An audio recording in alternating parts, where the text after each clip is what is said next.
Hey, one of the most common things I hear from golfers coming new to me, they had other teachers that couldn't even get them to do this, and you might really struggle with this too, and that is how to get more rotation into your golf swing. It's more than just intention, as it turns out, otherwise you would have fixed it by now. So there must be some little key piece of the puzzle that you must be missing, and why you're not automatically rotating enough to get all those great benefits that come with it. Right after this, I'm going to show you that key piece of the puzzle that you're missing, why you keep trying to rotate, and you're just not getting there.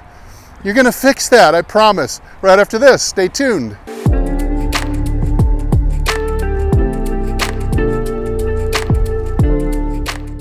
Hey, this is Steve with HitItLonger.com. I'm on a journey to hit the ball longer and straighter from tee to green than ever before.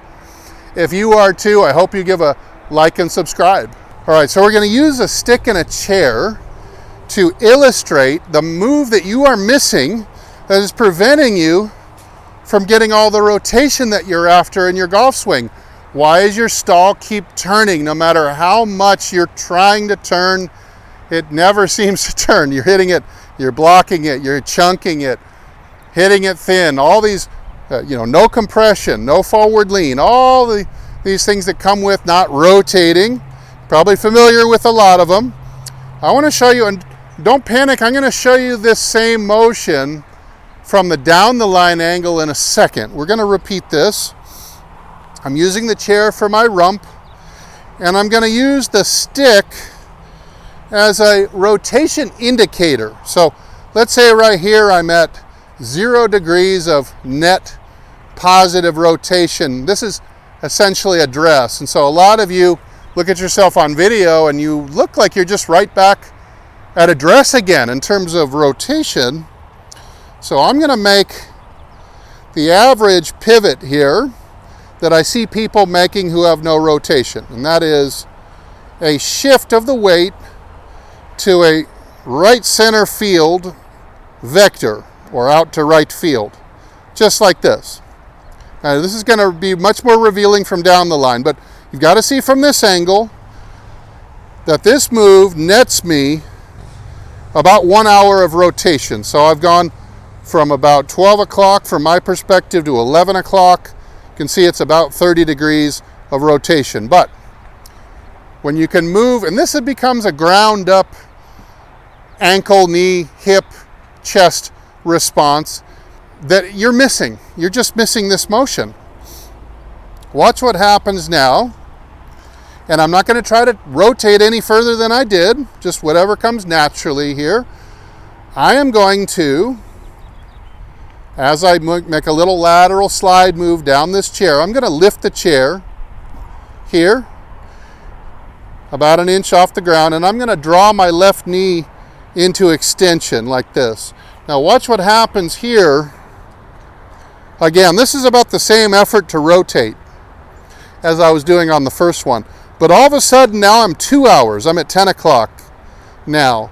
I've rotated an extra 30 degrees here without even having the intent to rotate. It's just kind of baked into the cake because of what I did by getting my left hip to clear properly and pull that thigh out of the way as well.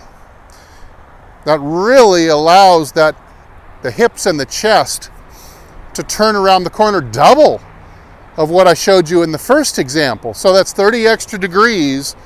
It's going to be a hell of a lot more club head speed, better low point location, better lag, better forward lean, better smash factor, better distance. So many good things are going to come when you learn how to rotate more. All right, now let's look at that same two motions from down the line, be able to see a little bit better what I'm doing with the hips, the pelvis, the knees, the ankles. It's kind of a combination movement here. Now, see, here's just my normal good posture, 30 degrees. You're trying to come back into the ball. Here's my 0 degree net rotation. I'm at it. So I'm coming back, and I'd be coming right back to 0 again here. But we know that we need to be well past the 0 degree mark. We can't return to address position at impact with our rotation. That's just simply not enough to get a good hit. So here comes the first example I showed you. I'm going to take my weight and I'm simply going to shift it on a vector into right field, right of second base.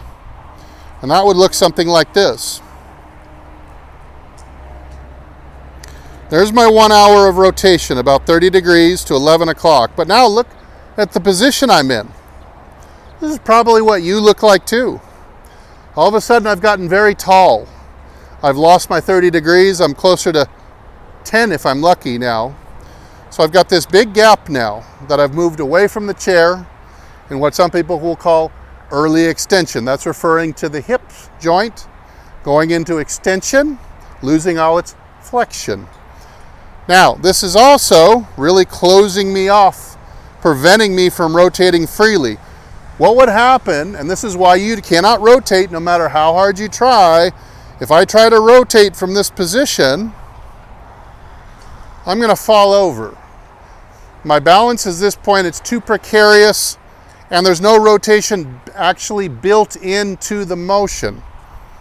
You're not going to force it around. And you're missing 30 degrees obviously, but you're not going to find it just by trying to force it around. So much easier if instead you employ this hip knee action instead. I'm going to slide down the wall, yes. Lift the chair off the ground and straighten my left knee. And look how much further I'm rotating around the corner. Quite comfortable here. And now, boy, I can really throw that club around on its proper plane as well. Instead of, you can see what would happen here. The shaft is going to get very tall at impact. It's going to be stuck. You're going to have to learn how to hit inside out a lot and flip the toe over.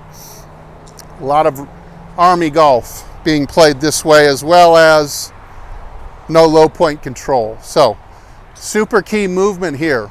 This is the missing piece. Why you're unable to rotate. You will start rotating instantly.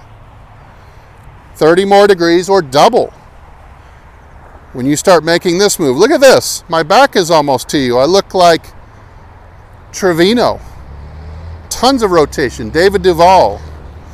I'm able to get double the rotation without even trying. And that's really going to allow for me to get all kinds of great benefits.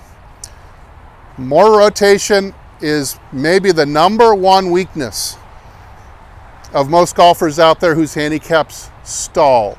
So learning how to do this motion is going to have massive benefit to you down the road. So I highly encourage you, practice lifting the chair, straightening this knee, stepping into the outside of the heel, and that move is going to make you a much better golfer. And once you demonstrate it for yourself with a stick like that, practice pitch shots first, doing this short